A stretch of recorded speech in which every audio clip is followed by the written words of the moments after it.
नम्रीचे आहे. माणूस उमरी आणि एकदम नम्री. जो राहत होता उमरी तो असा आहे माणूस नम्री. आमचे भाऊजी डोंगरे, नागोरावजी डोंगरे, तेव्हा डोंगरे यांना मी विनंती करतो की त्यांनी आपली कविता सादर करावी.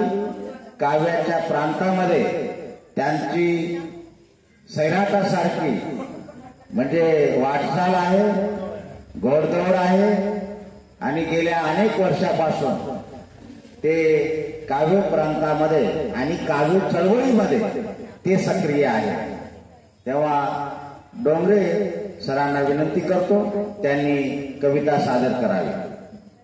माझी व्यथा माझी आई मी मांडण्याचा प्रयत्न केलेला आहे. आपण या ठिकाणी ऐकावं.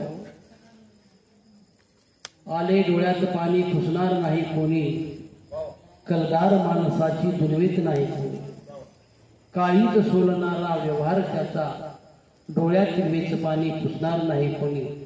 या युक्तीप्रमाणे मी माझ्या आईवर एक कविता सादर करणार आहे. कविता खूप जड आहे, त्या ठिकाणी चालीवरच आहे. मी म्हणण्याचा प्रयत्न करतो. चिल्ल्या पिल्ल्याची ही आई काग सोडून गेली आई. चिल्ल्या पिल्ल्याची ही आई काग सोडून गेली आई. आठवण तुझी आम्हा होते, बाळ रडते धाई धाई, बाळ रडते धाई धाई. कस तोडेल हे नात,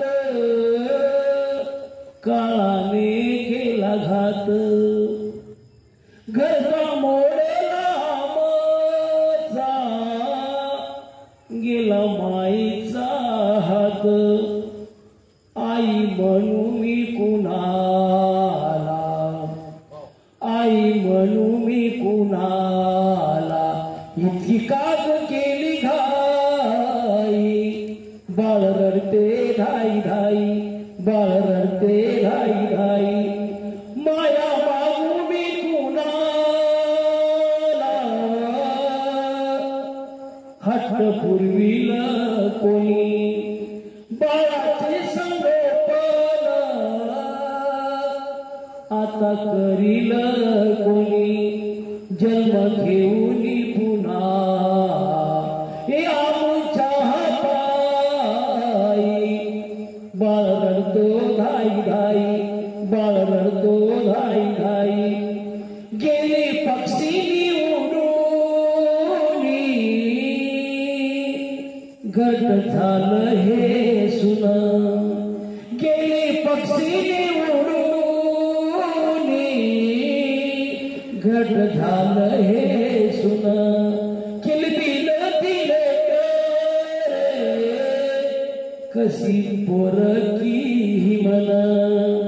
लेकराचा सांभाळ, लेकराचा सांभाळ कोण करील गाई. बाळ रडते धाई धाई, बाळ रडते धाई धाई. अन्नाचा शब्द घेऊन मोठ केलीस बाळाला. अन्नाचा शोध घेऊन मोठ केलीस बाळाला. पायी पायी फिरून घट बांधिली बाळाला.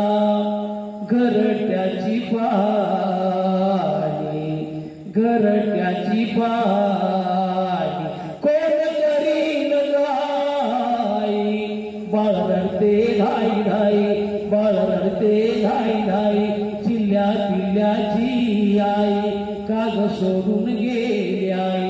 चिल्ल्या पिल्ल्याची आई काग सोडून गेली आई.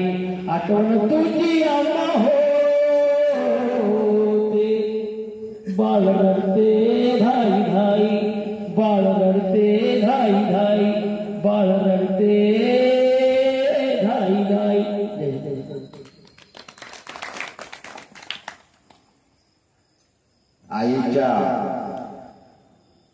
प्रेमाचं आणि आई गेल्यानंतर चिल्या कुल्यांची काय घालमेल होते, काय मनाला वेदना होता, ते दुःख वेदना विव्हळता ही डोंगरे यांच्या कवितेमधून त्यांनी व्यक्त केलेली आहे.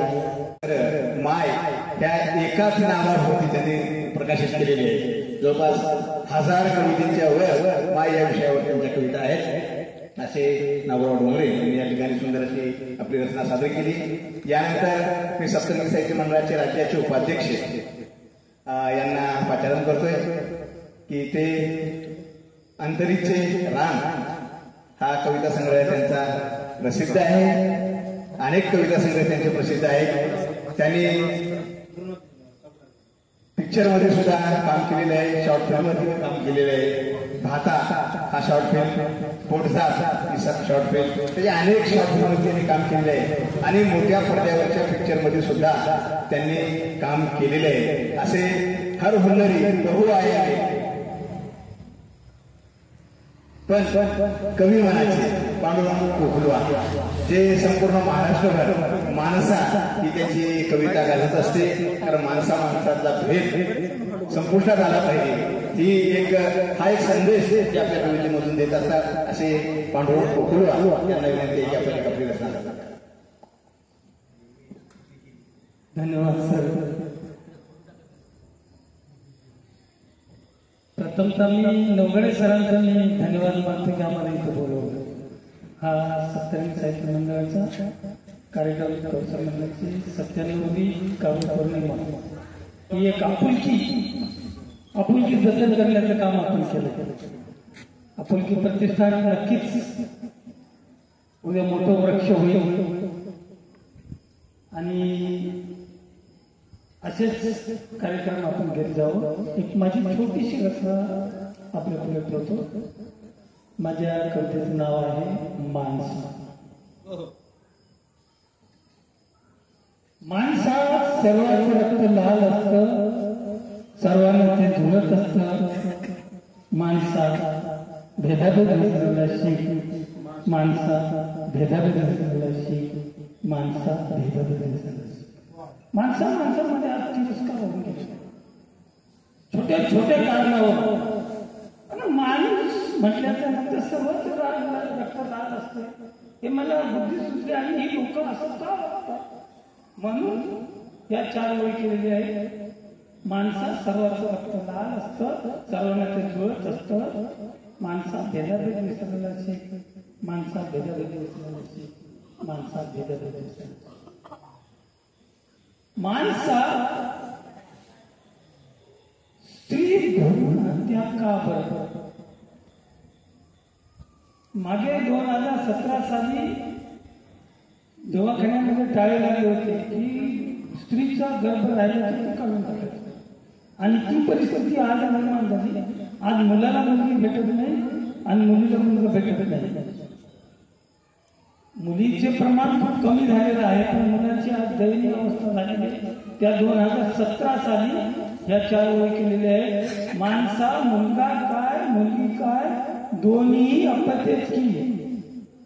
मुलीला मुलगा हवा, मुलाला मुलगी हवी हे जर मिळवायचं असेल तर माणसा भेदाभेद विसरला शिक, माणसा भेदाभेद विसरला शिक, माणसा भेदाभेद विसरला शिक.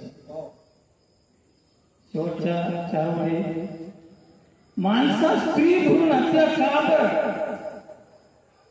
अरे माणसा स्त्री भ्रूण हत्या का बरं? तिथं दोन्ही घरची ज्योत. माणसा स्त्री भ्रूण हत्या का बरं? तिथं दोन्ही घरची ज्योत. एक दिलेलं घर आणि एक जन्मलेलं घर. माणसा ज्योतीनं ज्योत पेटवायला शिक, माणसा ज्योतीनं ज्योत पेटवायला शिक, माणसा ज्योतीनं ज्योत पेटवायला शिक, माणसा ज्योतीनं. थँक्यू. धन्यवाद. धन्यवाद सर. खूप सुंदर अशी माणसावरची कविता आपण सादर केली. भिंतीचा कोस काढायचा असेल तो वळंबा कोणाही वापरतात. दार बसवताना चौकटीचा पोच काढायचा असेल ते लेवल पाईप नसता पारापट्टी वापरतात. पण आपल्यातला पोच काढायचा असेल तर आपल्या वागण्याचा आपल्या बोलण्याचा एकंदरीत आपल्या शरीराचा दोष काढायचा असेल तर बुद्धाचे विचार अनुसरावे लागतात. आणि बुद्धाचे विचार अनुसरले तर माणूस माणसात येतो. म्हणून माणसावरील सुंदर अशी कविता या ठिकाणी पांडुरंग कुकलवार यांनी सादर केली. यानंतर